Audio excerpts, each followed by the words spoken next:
Assalamualaikum warahmatullahi wabarakatuh. Perkenalkan, saya Muhammad Syarifuddin Akbar. Di sini saya akan menjelaskan tentang hukum humaniter internasional atau HHI. Oke, kita saya akan menjelaskan apa itu hukum humaniter internasional. Hukum humaniter internasional yang dikenal sebagai hukum perang atau hukum konflik bersenjata adalah cabang hukum internasional yang bertujuan untuk mengatur perilaku selama konflik bersenjata dan melindungi individu yang tidak atau tidak lagi terlibat dalam peperangan. HHI memiliki fokus utama pada pembatasan cara dan metode perang, serta memberikan perlindungan kepada mereka yang terdampak oleh konflik, seperti warga sipil, tenaga medis, dan tahanan perang, dan mereka yang terluka atau sakit. Nah, prinsip dasar HHI berakar pada nilai-nilai kemanusiaan dan bertujuan untuk mengurangi penderitaan selama konflik bersenjata. HHI menetapkan aturan yang membatasi penggunaan senjata tertentu, melarang tindakan kejam, tidak manusiawi, dan menghormati martabat manusia. Kerangka hukum ini sebagian besar diatur oleh konvensi internasional, terutama adalah Konvensi Jenewa dan protokol tambahannya, serta hukum Den Haag yang mengatur tentang sarana dan metode perang.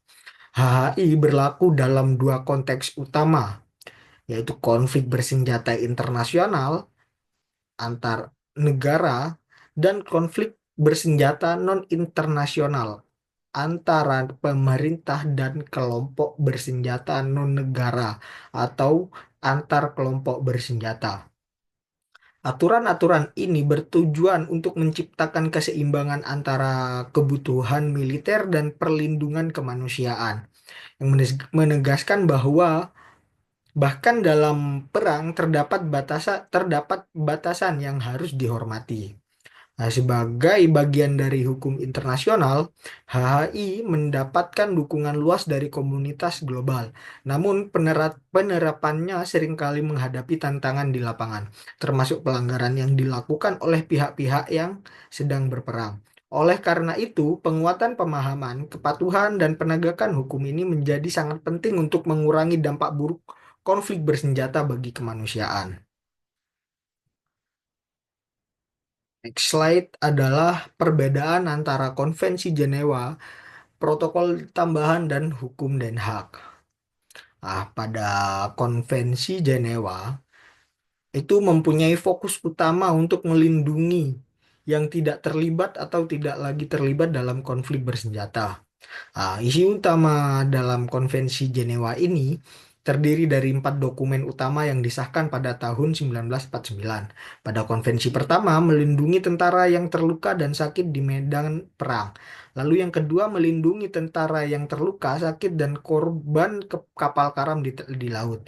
Lalu konvensi ketiga, melindungi tawanan perang, termasuk perlakuan yang layak, larangan penyiksaan, dan hak-hak dasar mereka. Yang konvensi keempat melindungi warga sipil yang berada di wilayah konflik termasuk wilayah yang diduduki. Lalu untuk protokol tambahan, protokol tambahan satu pada tahun 1977 mengatur konflik bersenjata internasional memperluas perlindungan kepada korban perang termasuk wartawan dan pekerja kemanusiaan. Untuk protokol tambahan kedua mengatur konflik bersenjata non-internasional memperkuat perlindungan warga sipil dalam perang saudara. Untuk protokol tambahan ketiga, menambahkan lambang perlindungan tambahan berupa kristal merah di samping palang merah dan bulan sabit merah. Karakteristik dari konvensi dan protokol tambahan ini berfokus pada perlindungan korban konflik seperti warga sipil, tenaga medis, dan tawanan perang yang bersifat universal berlaku di semua situasi konflik bersenjata. Lalu untuk hukum Den Haag mempunyai fokus utama adalah mengatur sarana dan metode perang atau perilaku kombatan dan penggunaan senjata. Nah, isi dari apa hukum Den Haag ini berasal dari Konferensi Perdamaian Den Haag pada tahun 1899 dan 1907 yang menghasilkan sejumlah perjanjian termasuk larangan penggunaan senjata tertentu seperti gas beracun dan peluru yang menyebabkan penderitaan yang berlebihan. Yang kedua, aturan tentang pengepungan, pengeboman, dan serangan terhadap infrastruktur sipil. Yang ketiga, mengenai netralitas negara yang tidak terlibat dalam konflik. Ah, karakteristik dalam hukum Den Haag menekankan pembatasan penggunaan kekuatan dalam perang, termasuk jenis senjata yang dapat digunakan dan cara berperang. Lalu, dan juga mendorong keseimbangan antara kebutuhan militer dan prinsip kemanusiaan. Prinsip umum hukum humaniter internasional atau HHI. Nah, prinsip umum hukum humaniter memiliki beberapa prinsip dasar yang menjadi landasan dalam pengaturan dan penerapannya.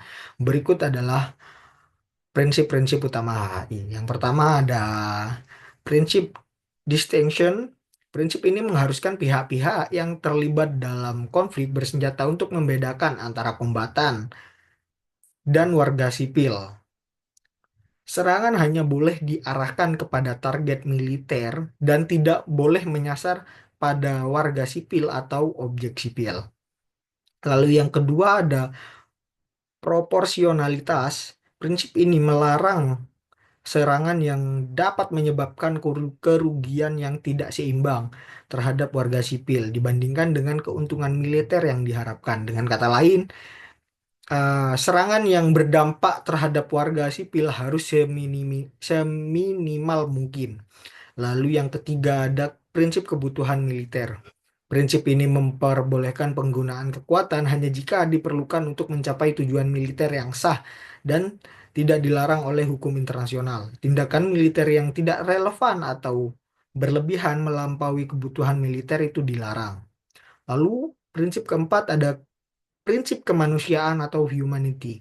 Prinsip ini menegaskan bahwa penderitaan yang tidak perlu harus dihindari selama konflik.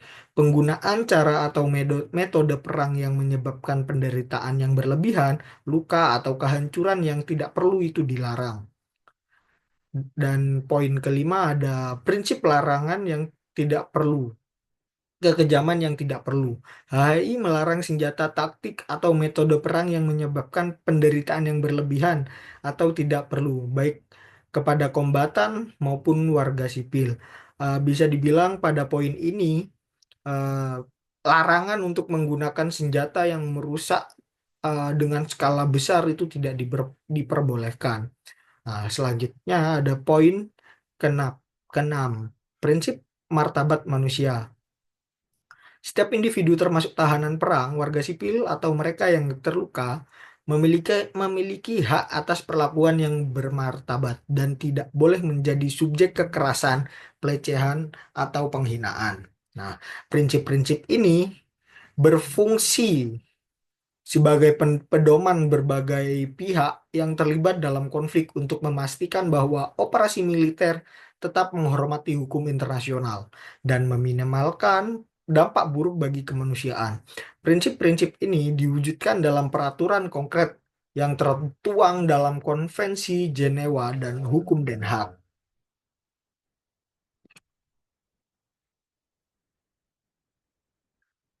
Kita masuk dalam studi kasus. Saya mengambil studi kasus Charles Taylor, Liberia dan Sierra Leone. Nah, latar belakang Charles Taylor adalah mantan presiden Liberia yang didakwa oleh pengadilan khusus untuk Sierra Leone atau Special Court of Sierra Leone (SCSL) atas keterlibatannya dalam perang saudara di Sierra Leone tahun 1991 hingga 2002. Nah, konflik ini ditandai dengan pelanggaran berat terhadap HHI, termasuk pembunuhan massal, mutilasi, perbudakan seksual, penggunaan anak-anak sebagai tentara, dan mengeksploitasi sumber daya alam seperti blood diamond untuk mendanai perang.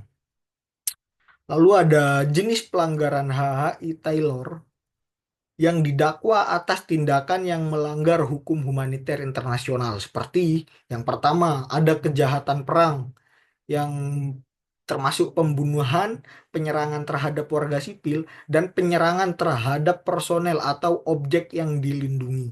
Lalu yang kedua ada kejahatan terhadap kemanusiaan seperti perbudakan, pemerkosaan, dan penganiayaan sistematis terhadap warga sipil. Lalu yang ketiga ada pelanggaran berat terhadap Konvensi Jenewa, termasuk perlakuan buruk terhadap tahanan perang dan warga sipil. Nah, di sini peran ICRC selama konflik telah melaporkan berbagai pelanggaran hukum humaniter dan memberikan bantuan kemanusiaan di wilayah yang terdampak perang. Nah, laporan ICRC dan dokumentasi terkait pelanggaran digunakan sebagai bukti tidak langsung dalam persidangan untuk menunjukkan skala skala penderitaan warga sipil dan pelanggaran HHI oleh pasukan yang didukung oleh Taylor. Untuk proses hukumnya, yang pertama sidang Charles Taylor diadili oleh pengadilan khusus untuk Sierra Leone di Den Haag, Belanda atas dasar keamanan. Proses pengadilan berlangsung dari 2007 hingga 2012. Dengan keputusan pada tahun 2012, Charles Taylor dinyatakan bersalah atas 11 tuduhan kejahatan perang dan kejahatan terhadap kemanusiaan. Pengadilan memutuskan bahwa Taylor memberikan dukungan logistik finansial dan militer kepada kelompok pemberontak Revolut- Revolutionary United Front atau RUF yang bertanggung jawab atas kekejaman tersebut.